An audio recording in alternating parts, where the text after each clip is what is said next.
The 662nd edition of the MMA Gambling Podcast on the Sports Gambling Podcast Network is brought to you by Underdog Fantasy. Sign up with promo code MMA SGPN to score up to $1,000 in bonus cash. And we're also brought to you by Rhythm. Get your 7-day free trial today by going to sportsgamblingpodcast.com/RITHMM.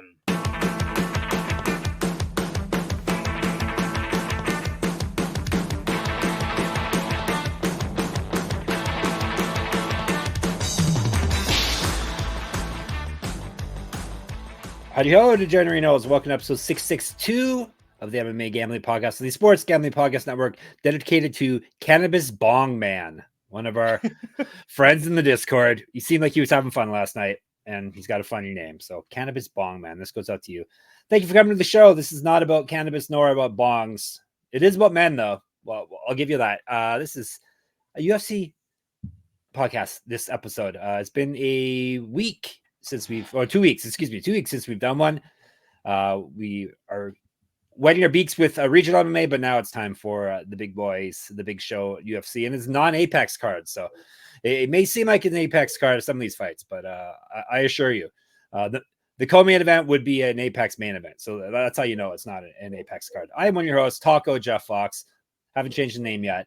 And today is all about UFC Fight Night, Boycano versus Saint-Denis, aka Saint-Denis. I'll say it properly. Saint-Denis. This is going down in Paris, so it's aka UFC Paris. Today is all about the prelims. We got 8 prelim fights and then 6 main card fights. So they're really ramming a lot of fights down our throats. And then Friday we got 5 contender series fights. So lucky we aren't recording all those fights today, because that would be so much. My brain would explode. I would be mispronouncing things by the end, and yeah. Lucky we're just doing one episode at a time. So that person laughing is not just you laughing. There's someone with me. His name is Daniel Gumby-Reland. He is my co-host here. We lean heavily on him for non-UFC. Now the UFC is back, and we'll see if he can beat me. He's beaten me a few weeks at UFC, so we'll see. Hello, Mr. Yeah, this is I resent calling this maybe close to Apex card. I think there are fights way down on the card that could main event the Apex. You know, really main event the Apex. I mean, give me a year, and I could see Kevin Jousset versus Brian a year. Battle. Yes. Okay, yeah. Fine. And then, like, if there was a weird cancellation, Fares Zaim versus Matt Favola totally would have main evented a bad Apex card. Well, I counter with there is only one middleweight fight on this fight night card, so you're obviously incorrect there. So no, Imavov Allen would be a very a strong Apex main event, and none of us would blink an eye. So yeah, well, we've got some interesting fights on here. We got some people like, oh, okay, I'm gonna have to watch tape, which I never do. I don't know this person or even remember this person. Ivan Erslan. Yeah, I just watched him. And then a Russian gal. I'm like, okay, let's see how she looked again in her fight. She's fighting someone I don't like, so I want to make sure I'm just not, I'm not picking with my head and not with my heart. So anyhow, yeah. Some interesting fights. The lines kind of, maybe this is more for tomorrow's show, but yeah, the lines were kind of putting me off when I was surprised by how wide some of the lines were, at least in the main card. Ditto. Yeah, there are quite a few lines, and we'll talk about as we break them down. Some that are like parlay busters that maybe you want to keep your hands off of. Yeah, just in the most cases they're disappointing. And then sometimes like, all right, fine, let's go dog here. That's a big enough. Some I was very excited about. Yeah. Okay. Good. Maybe we'll sync up here, but enough beating around the bush, right?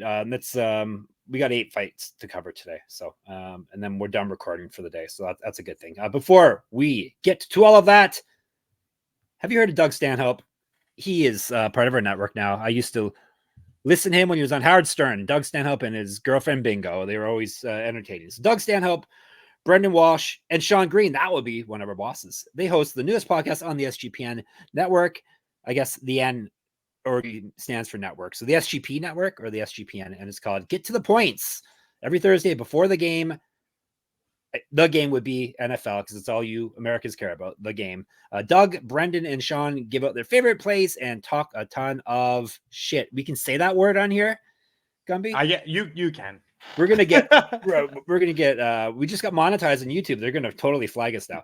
Doug and Brendan are professional comedians. You may know them from the Joe Rogan podcast, Who Dat, the Howard Stern Show, and Comedy Central. Subscribe wherever you get your podcast. Hey, Sean is a professional comedian as well. He shouldn't if he wrote this up, he shouldn't downplay it. Kramer definitely wrote it. Yeah, he made me Kramer wrote it. It's true. Sean has CDs out, he does shows, he is a professional comedian. Yes. Seems like the cream dog did that one. All right, let's get down to this here. Let's go to the Accor Arena, which is that like the only arena in Paris? It's the only place the UFC is. I think that's the only place they've run since. I mean, I think it's their like big indoor sports arena. So like if you're gonna do a show in Paris and blow it out with, 100 Parisian fighters, right? Like it seems like everybody on this card is either from Paris or fighting somebody from Paris. Yeah.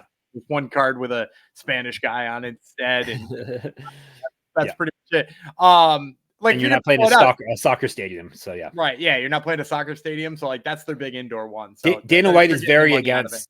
Dana White's very against the outdoor events, which I guess I agree. I kind of agree with though. You know, like, and I've seen Octagon do it and be successful. I've seen KSW do it and be successful.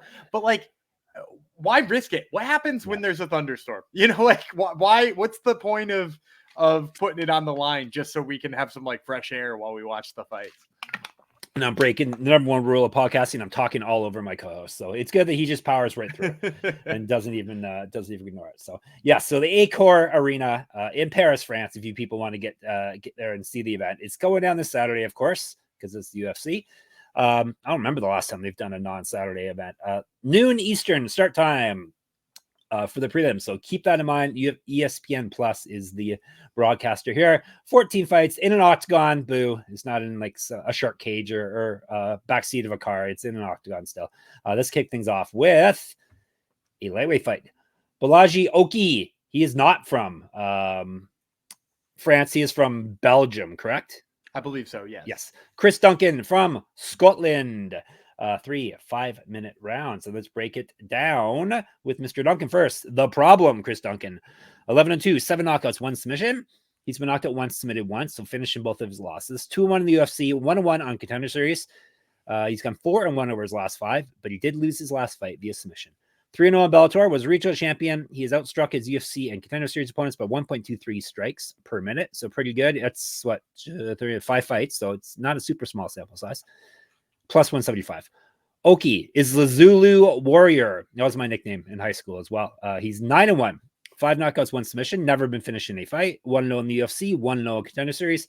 He's won at 9 straight fights. He's not lost since March of 2018. That would be his professional debut. Regional champion, 2 inches of reach, 2 years younger than Duncan. Better striking stats, better grappling stats, more active landing strikes. His sample size is a little smaller, only 2 fights. And he's outstruck the opponents in those 2 fights by 2.65 strikes per minute, minus 192. Since I am a gentleman, I always let Gumby go first for the prelims. So go right ahead. I'm going to go favorite out the gate here. I'm going to take Bolaji Oki. I do like Chris Duncan. I think just like my worries about Chris Duncan here are ones that I think, unfortunately, Oki plays directly into. You know, like if you watch, both of his Contender Series fights, you know, even the one he won, he's gotten hit a lot, and his chin is kind of questionable. You know, like maybe no shame in Slava Claus putting you right to sleep. But you know, like big surprise when it happened, though. I remember. Yeah, because I was in on Duncan. I was a big Duncan guy, and then the next one he fought Charlie Campbell, and Campbell really rattled him until he pulled out this last second Hail Mary KO that sort of saved him from being knocked out himself. I think the fact that his chin has not looked great, and he's up against the guy who's got a ton of KO finishes and TKO finishes. You know, like Oki is, I think, just a little bit more explosive. I think he's a little more technical on the feet. I think this line would be a lot wider if Oki didn't have a little bit of trouble with Timothy Komba on the mat in that second round. Also, that one goes down as a split decision, which I think is getting us a better line on Oki. Chris Lee, again, doing Chris Lee things, gave, for some reason, Timothy Komba the 3rd round. There's no way. Just no way. So Oki, should have a unanimous decision win over there. And it should, maybe would have made the line a little wider if that was the case. But, you go back and you watch him knock out Dylan Salvador on Contender Series. And I just think that power is there for Oki. And I think Duncan's chin is just a little too high too often. So I'm going to go with Bolaji Oki here. Yeah, me too. It's Oki Aki. You've changed it multiple times, and so have Yeah, I just figure if I say all of them, then I'll It's say it true. right one time. One of them will Yeah. be right. Well, we've only had one person complain about our pronunciation, so that's not so bad. So yeah, how about the Zulu Warrior? We'll call him. He is my pick as well. So for Gumby, basically told you why. Bad style matchup for a guy who likes to paint a target on his chin and then go after his opponent. So, all right, next fight is a women's fight, and it is not down for women's. It's up at the highest women's weight class, bantamweight. Nora Cornolle, she is from France. Been on Gumby's podcast before. Jacqueline Cavalcanti. I want to say she's from Brazil, but she's not from Brazil. Portugal, right? Portugal, yes. There you go. 3 5-minute rounds if they need it. We'll tell you about Cornolle first. Wonder is the nickname. 8-1, 6 knockouts, 1 submission. Never been finished in a fight.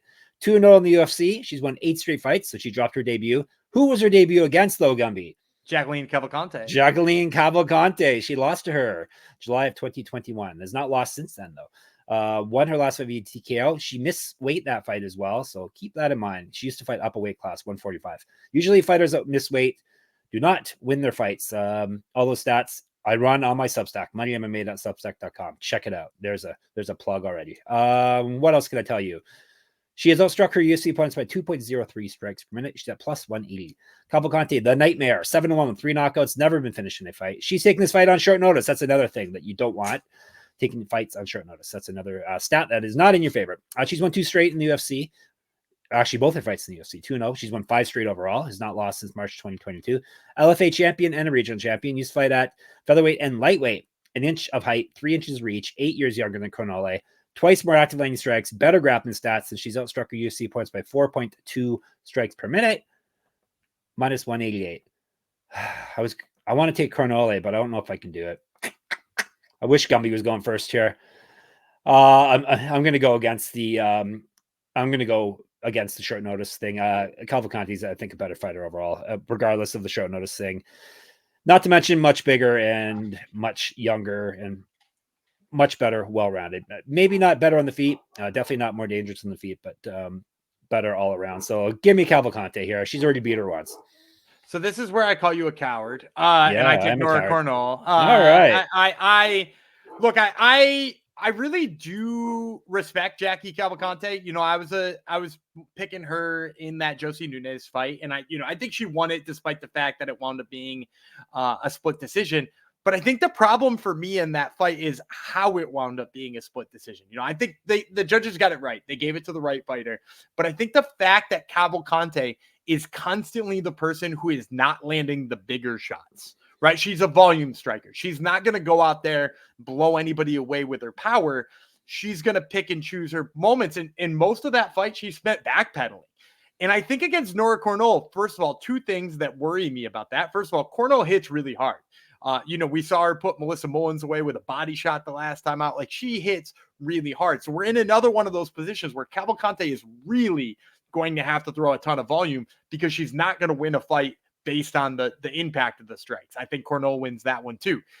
In addition to that, she fought a month ago, dude. Like, this is not just short notice. This is short notice and was just in, not an easy fight with Josie Nunez. And then we got somebody who's, reaches better than Josie Nunez. Her power, maybe not as good as Josie Nunez, but is threatening like Josie Nunez. And I think probably has better wrestling and ground control than Josie Nunez. So, I was shocked to see that Cornolle was coming in here as an underdog. Never mind the fact that she was coming in almost a 2-1 underdog. So, yeah, I think the value all on Nora Cornolle here. I was called a coward early in the episode, so I probably have to agree. How did their first fight look? I probably should have found time to watch it, but I didn't. I could only find highlight clips of it, but, it seemed like, 0-0 Nora Cornolle at the time. 1-0 Jacqueline Cavalcanti at the time. It felt like there was just like, even by looking at the highlights, you're like, oh, these two really needed to feel each other out. And I just think they've both kind of matured past then. So maybe that's why we're getting the line we are, but I kind of just throw that fight right out the window. It was, 3 or 4 years ago. And, there was one pro fight between the two of them going into it. Yeah.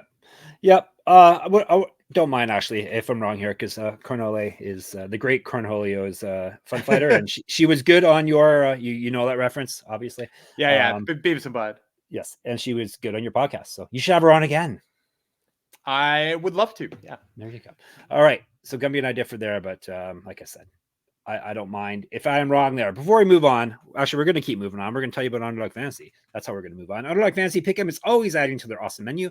They now have first touchdown projections. There are tons of ways to win with NFL, college football, MLB, MMA. They mention us in the ad copy and more.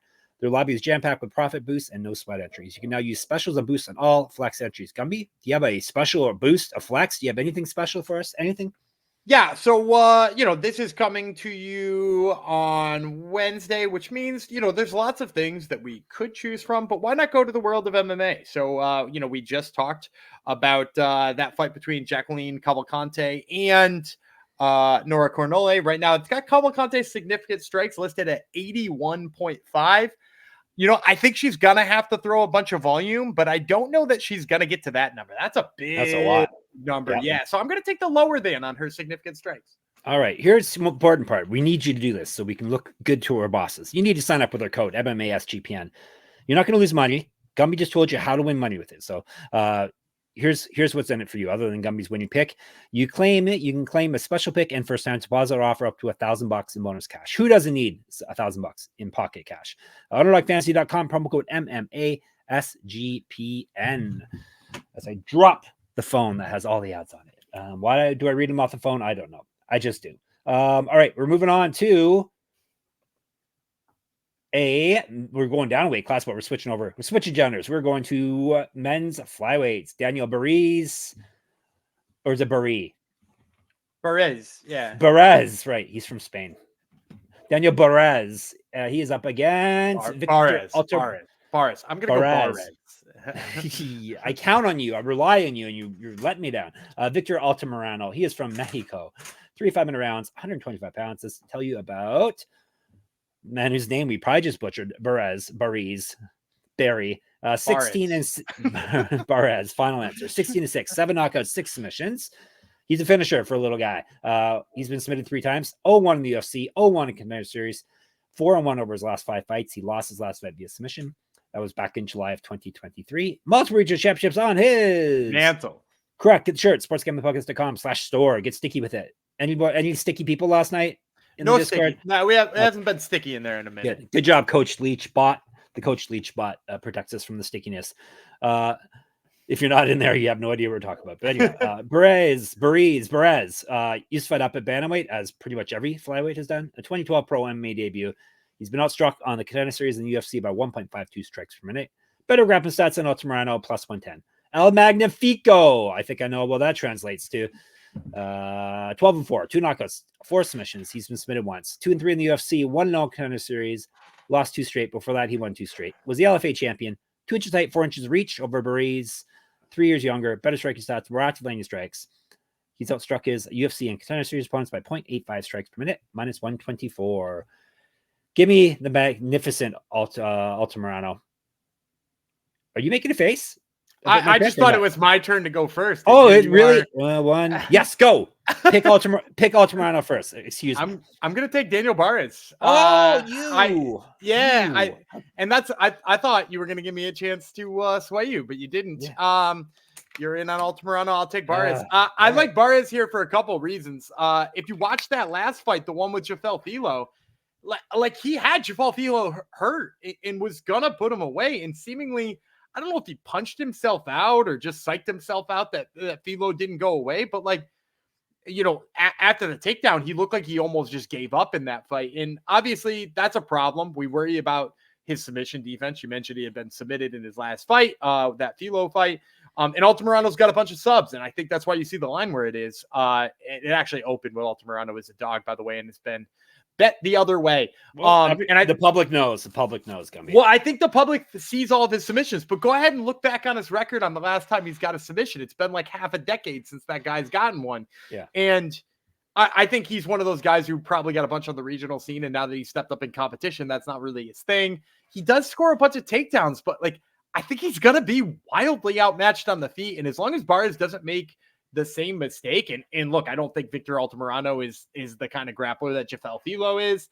As long as he doesn't make that same mistake, I mean, like, he should roll on the feet. So give me Daniel Barez here. Hopefully worked out some of those cardio / confidence issues and cashes us some plus money here.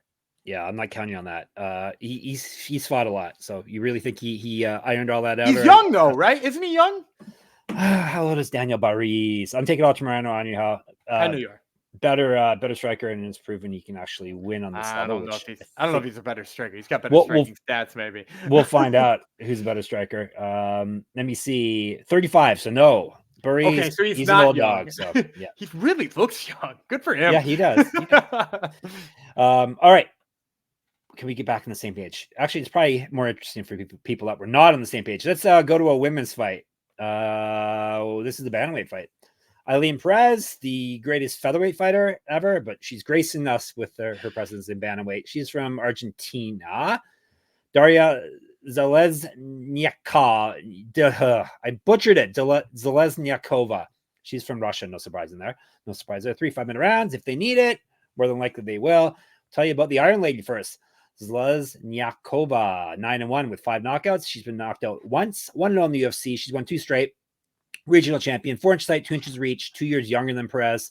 More active landing strikes. She outstruck her UFC opponent, one opponent, by 2.13 strikes per minute, plus 210. Fiona, of course, is Pérez's nickname. 10-2, 4 knockouts, 1 submission. She's been submitted once.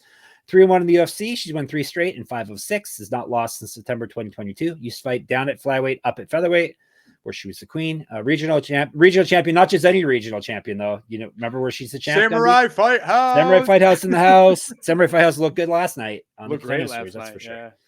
Pérez has outstruck her UFC opponents by 1.56 strikes per minute. Better grappling stats than Zheleznyakova, minus 225. I don't know if it's just because I don't like her, but I'll take Zheleznyakova as a big dog here. Way better striker. Pérez is still pretty pitiful on the feet. Obviously, the takedowns are a concern, especially considering Montserrat Rendon was taking her down last fight, Zheleznyakova. But she has get up ability. She was getting right back up, though. And I think she can tag Pérez enough on the feet to win the fight. I don't think Pérez is going to finish her by any means. So give me the Iron Lady. I think she's worthy of more than 2 times my money. Man, we might not agree ever again. Yeah. I'm going Ailín Pérez here. You're right. She did get up a lot, but she spent over 5 minutes on her back in control against Montserrat Rendon, who I do not rate as highly as Ailín Pérez in terms of grappling. And I'm not here saying I think Ailín Pérez is the greatest grappler or the greatest featherweight or any of those things here, but I do think Zheleznyakova showed a colossal weakness in the takedown defense there. I mean, I think she was 3 of 6 in takedown defense against somebody I barely consider a grappler. And Ailín Pérez, you know, like, we could say what we want about like making jokes about Samurai Fight House or, you know, how she chooses to celebrate. She's definitely the thumbnail for this video, by the way. And like, we can make fun of all that kind of stuff, but like, she does have good ground control, and she really outworks people in the clinch and really works well for those takedowns. And she's got fairly good cardio too, which I think we kind of sleep on as well. So I'm going to take Pérez here. I'm not sure I'm super interested in her at like negative 225, but she is my pick. Yeah, I'm not going to fight too hard on this pick, but I think it's worth of. I always like strikers over grapplers anyhow. So I think it's worth it, especially even though women's dogs have not been doing so hot this year. That's for sure. But we shall see. We shall see. Let's move on to the next fight. Maybe I have a feeling we may agree on this one, but we'll see. Bantamweights: Taylor Lapilus, France; Vince Morales, United States of America. Vendetta would be Vince Morales, 16-7, 7 knockouts, 5 submissions. He's been knocked out once, submitted twice. This is his short notice return to the UFC. He went 3-5 in his first stint in the UFC. Since then, he has won 5 straight fights and 7 of 9. 2 straight wins to come via submission. Was regional champion. Used to fight at featherweight. 0-1 contender series. 2-0 in Bellator. 3 inches taller than Lapilus. He got outstruck in the UFC by barely minus 0.07 strikes per minute. Plus 295. Big dog here. Double impact, Taylor Lapilus. Do we know why he's called double impact? What's double about it? Maybe his brother, who's a fighter, is the first Impact. Maybe. Does he? Maybe it's a Herb Dean fight, and he has to knock the guy out multiple times. Could that be it? Multiple regional championships, multiple knockouts, in multiple Herb Dean fights. All right, Mr. Double Impact's 20-4, 4 knockouts, 6 submissions, never been finished in a fight. 5-2 in the UFC over 2 stints. 7. He left on his own accord the first time because I think he wanted to box, perhaps. Yes. 7-1 in the UFC. Won his last fight. Multiple regional championships on his mantle. Correct the shirt. sportsgamblingpodcast.com/store. Get sticky. Used to fight at featherweight as well. 2012 pro MMA debut. 1-0 in pro boxing. 3 inches reach. 2 years younger than Morales. Better striking stats. Better, more active line he strikes. Better grappling stats. He's outstruck his UFC opponents by 1.72 strikes per minute, and he's at minus 350. I don't even remember whose turn it is because you messed me up. So you, me. All right, I'm gonna go dog. I like Vince Morales in this fight. I'm not. So there you go. You're never gonna sync up again. What's the number you gave it? Bolaji is almost three times your money. Plus 295. 295. Yeah, I think he's worth the 295. Mostly just because of how wily he is. You know, like I mean, like, I know his record in the UFC doesn't look good, but when you go back and you look, he fought Song Yadong, Benito Lopez, who's like, you know, Benito Lopez would have been good if he ever stuck around and was in the UFC for any amount of time. Chris Gutierrez, Jonathan Martinez, and then, you know, kind of a questionable close decision to Miles Johns.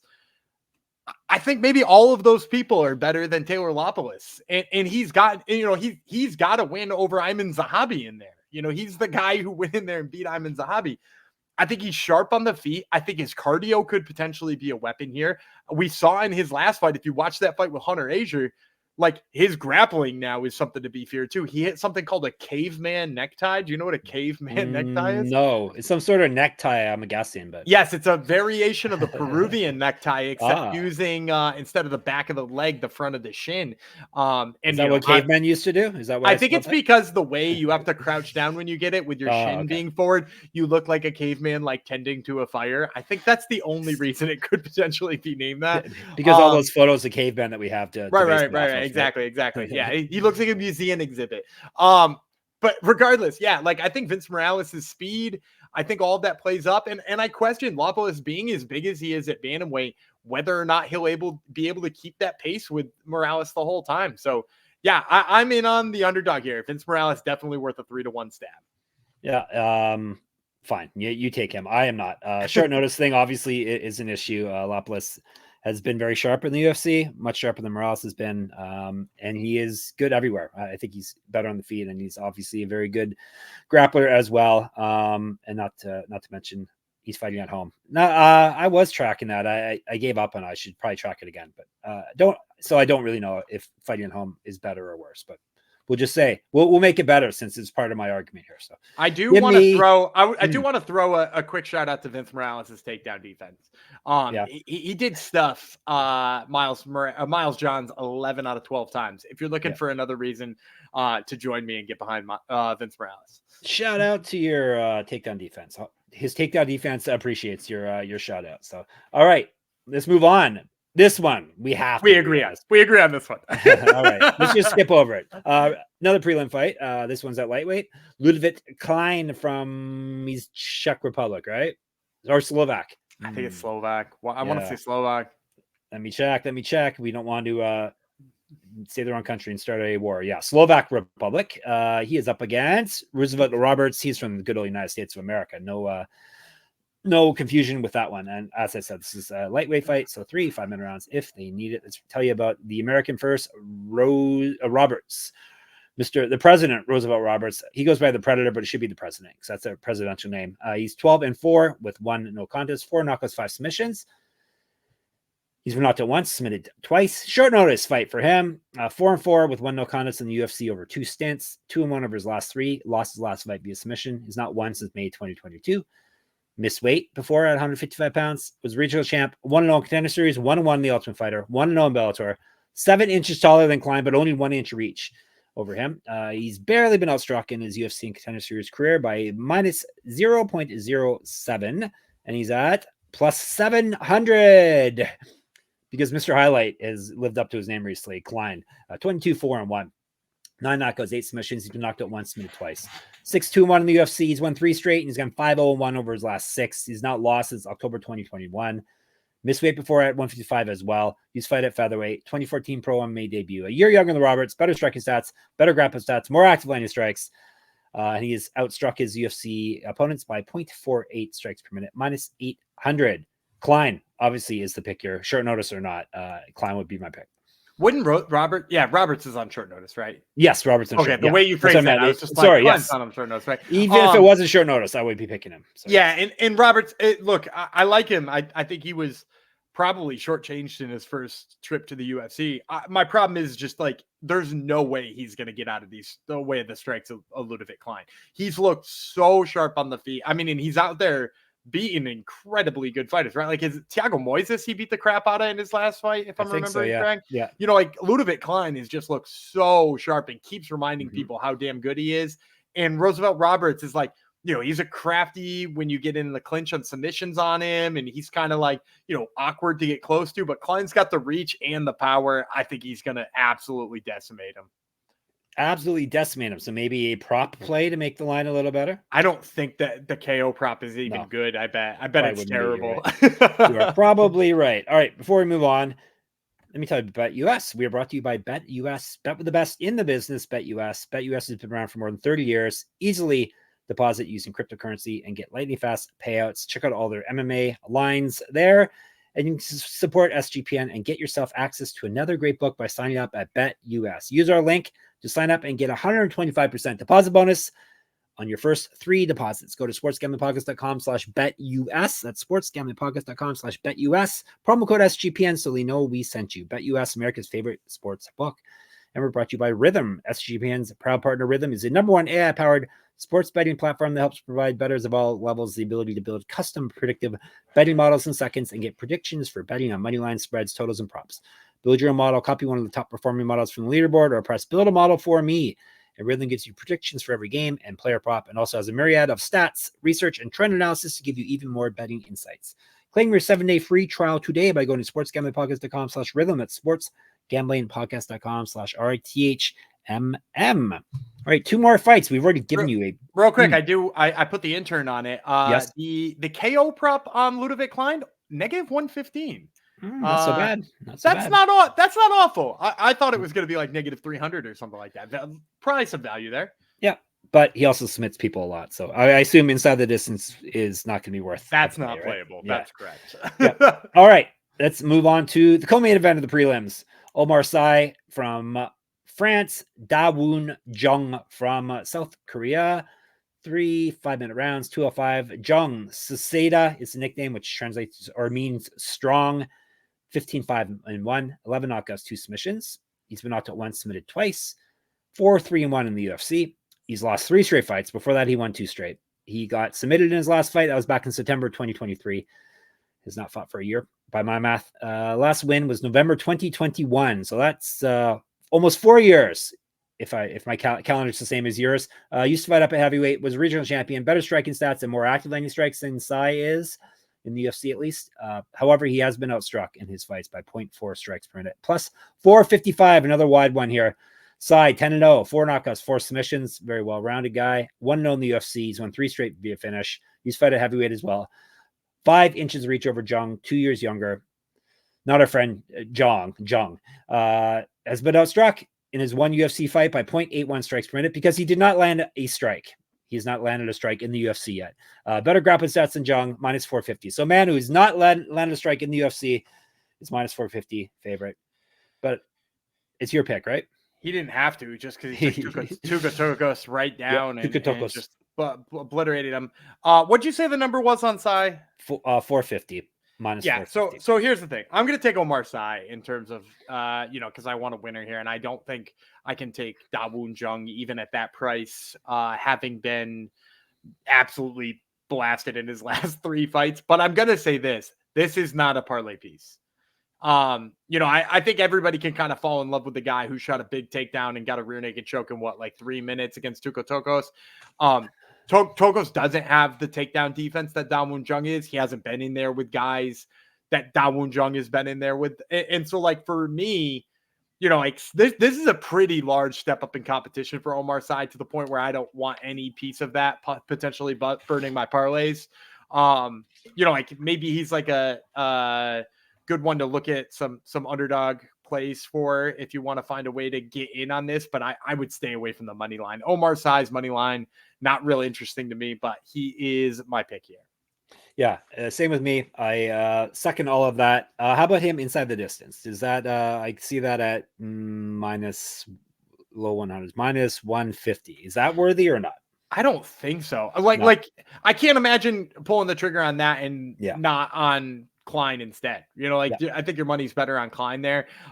Because like I just don't, you know, he's never fought somebody as tough as Jung. Like what happens is this becomes sloppy fatties at light heavyweight. Wouldn't that be fun? And don't get me wrong, Oumar's side not fat at all. Like that dude is chiseled his hell. Fighting style. But you know what I mean? The style is the sloppy fatty style. What's his face? One of your picks on Contender Series fought like a sloppy fatty last night, and he was lightweight? What? The guy who got really tired. Kutsi. Yeah. He was a sloppy fatty, but he's not. There you go. Guy is an incredible wrestler. Looked really good in one takedown, but let's just wing haymakers until we tire ourselves out. Well, that's what the boss wants. So right. That's the thing, right? That might make its way into my handicapping on our Friday episode. So keep an ear out for that. There you go. All right, main event time of the prelims. Don't get excited. Jan Cutelaba, UFC vet. He is from Moldova. Excuse me, not Moldova. He's fighting. Who's he fighting? He's fighting the guy I did some tape study on, Ivan Erslan. He's from one of those Slovak, Croatia. Excuse me, boy. I'm gonna start a war. 3 5-minute rounds, 205. Tell you about Erslan first. The newcomer is 14-3 with 1 no contest. 10 knockouts, 1 submission. He's been knocked out once, submitted once. This is his UFC debut. Lost win over his last 4 fights. 4-2 over his last 6. 1 via TKO his last fight. Used to fight at heavyweight. 2 inches of height over Cutelaba plus 100. Cutelaba, the Hulk, 17-10-1 with 1 no contest. 13 knockouts, 2 submissions. Knocked out 3 times, submitted 4 times. 6-9-1, 69 in the UFC. 1-4 over his last 5. Did lose his last fight. Used to fight a heavyweight as well. 2012 pro MMA debut. A Sambo champion. 2 years younger than Erslan. Minus 112. Give me Erslan. This is as much a fade on Cutelaba at this point as it is a vouching for Erslan. Erslan does look good. He has fought in KSW, so he's fought some good competition. For the belt. He fought Ibrahim twice, I think. For the belt, which was actually kind of a fun fight if you go back and watch it too. I think he fought for the belt twice. He lost both times, but still. Swarms people, pretty quick striker on the feet, pretty decent stuffing takedowns as well. And like I said, Cutelaba, I don't think he's worthy of favorite mighty regardless of who he's fighting at this point. So let's take Erslan as a slightest of dogs. Look at you with the good technical analysis of a tape. I watched a minute or two. Yeah, well, I mean, the swarming is it for me though. That's true, though, like, right? If you got a good clip of him swarming somebody, you know, like he actually does it to Shugazayev in that title fight too. Mm-hmm. But like any of his recent stoppage wins, it's if he can get you backing up, which granted might be hard against Cutelaba. Yeah. But if he can get you backing up, man, he pieces people up against the cage. And you know, to your point, good takedown defense. So maybe he just tires Cutelaba out a little bit and then really pours it on late. Because I think that's totally a good path to victory for him here. He's going to be a way better striker than Cutelaba.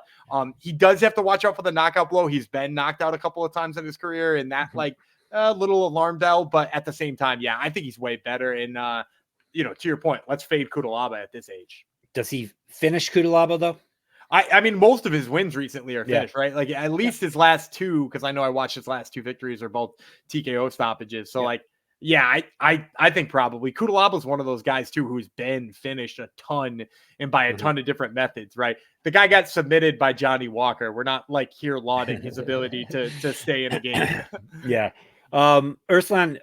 The UFC obviously sees something in him. He's one of the rare people that they actually signed and didn't make him go through Contender Series and didn't make him take a fight on short notice. So I don't know. Like, he's older too, so it's kind of strange out there. Why do you think he got to pass all those other trials that everyone else has to go through? I don't know. Might have just been the price is right, age is right. He is exciting. You know, that swarming style is kind of fun. And maybe this is just their way of replacing Cutelaba's contract with a guy who's cheaper than Cutelaba. Yeah, good point. And he's taking take his job after this fight, perhaps. So, all right, we ended up linking up at the end, but it's interesting that we were had different opinions on a lot of fights here because I'm a coward though. Erslan, Sai. Both have Klein. I got to lock you in for Klein. You are now locked in on Klein. I have Lapilus. He has Morales. He has Perez. I have Zheleznyakova because I wanted to say the name, obviously. He has Barez. I have Altamirano. He has Cornolle. I have Cavalcanti because I'm coward. We both have Oki. Did I get it right? That's right. Yeah. All right. You want more talk? You want more of us? You can get more of us on our Discord, sportsgamblingpodcast.com/Discord. Get in there. Say hi. Obviously, YouTube still open, still accepting subscriptions. So make sure you subscribe. You can get us in the comments there as well. If Twitter's your jam, I don't know whose jam it is nowadays, but if it is your jam, SGPN MMA, Gumby runs that for us. He's Gumby Vreeland. I'm Jeff Fox Writer there and on Instagram. Check out my Substack. Like I said, you can get access to all the stats that I use for this. You can get DraftKings articles, do write-ups for all the fights, and perhaps more importantly, I have a free UFC pick'em I run every week. So check it out at moneymma.substack.com. Gumby has a very exciting Top Turtle MMA podcast. He was just finishing it up before we spoke. Who's on this week? My man, Ray Longo, coach of Merab Dvalishvili, talking about that fight with Sean O'Malley. And then Leslie Hernandez, also known as Dora the Destroyer, who will be fighting on Contender Series pretty soon. How many F-bombs get dropped? Or not? Or is he not in coach mode? I don't know if he's in cussing mode, but like you get plenty of Ray Longo isms, so that's a good time. He's been on before, has he not? With you? Yeah, a little bit, a long time ago actually. So it's been a minute. Far away. I actually used to do like I had a whole run of coaches at one point in time. It was like him and who is it? John Wood and my guy from Fortis MMA. Safe Assad. Yes, I remember that. But now it's mostly the fighters. But yeah, this is good. A rare treat for us. And of course, we are at sportsgamblingpodcast.com, sportsgamblingpodcast.com/store, sportsgamblingpodcast.com/Patreon if you want more extra content. The Zulu Warrior Jeff Fox will return tomorrow, as will the Iron Lady. Gumby Vreeland. We'll talk to you then. Bye.